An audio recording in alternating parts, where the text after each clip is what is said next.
grow up, I want to be a flight attendant. Maaga naligo si Lindsay today kasi career week culminating activity nila sa school. Excited siya suotin ang outfit niya at ayan si Daddy, pinapatuyo na yung buhok niya. 1:30 pa naman yung pasok niya sa school pero natulog na siya mga 11:30 pa lang. Time check, 12:40. Ginising ko na siya para makaalis na kami ng bahay. Mga 30 minutes din kasi ang biyahe papuntang school nila. Sa kotse na lang pala siya papalitan ni Nana. Yung attire niya for today's video for their culminating activity ay Cebu Pacific Air Flight Attendant. Quick chika habang inaayusan pa si Lindsay.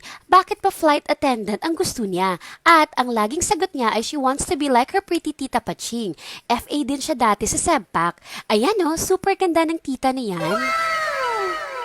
Pagdating pala namin, nakita agad ni Lindsay yung pretty pilot na classmate niya na si Sofia. Super perfect ng attire nila kaya nag-request ako na mag-picture sila.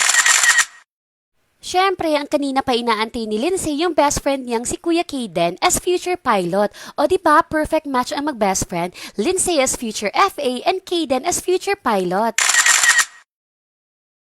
Hi there, pretty future FA Lindsay Therese! Classroom activity lang pala yung career week nila, kaya papasok na sa lesson is time na. And guys, ang ganda makita yung mga kids, especially mga classmates ni Lindsay Therese with their chosen profession attires. May nakikita akong surgeon attire, may pilot din, may veterinarian din, meron din palang chef. At ayan, makikita nyo, iba't iba pa. Sa class nila si Lindsay lang ata yung FA yung gusto. So ayan na guys, papasok na sila. See you later kids! And pack naman tong mommy ni Kayda na si Karen. Hindi lang maganda at sexy, napaka-supportive pa, oh. When I grow up, I want to be teacher. You see, what are you wearing right now? You're wearing a flight attendant, so you say, when I grow up, yay! Thank you, Teacher Kat, for that video. Tawang-tawa naman kami na gusto niya pala maging teacher.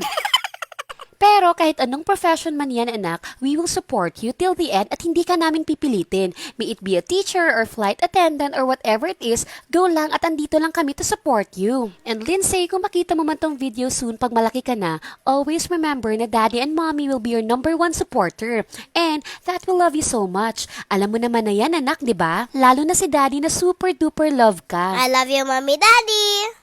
It's time to go home na. So, syempre, ayan na naman ang mag-best friend to say goodbye.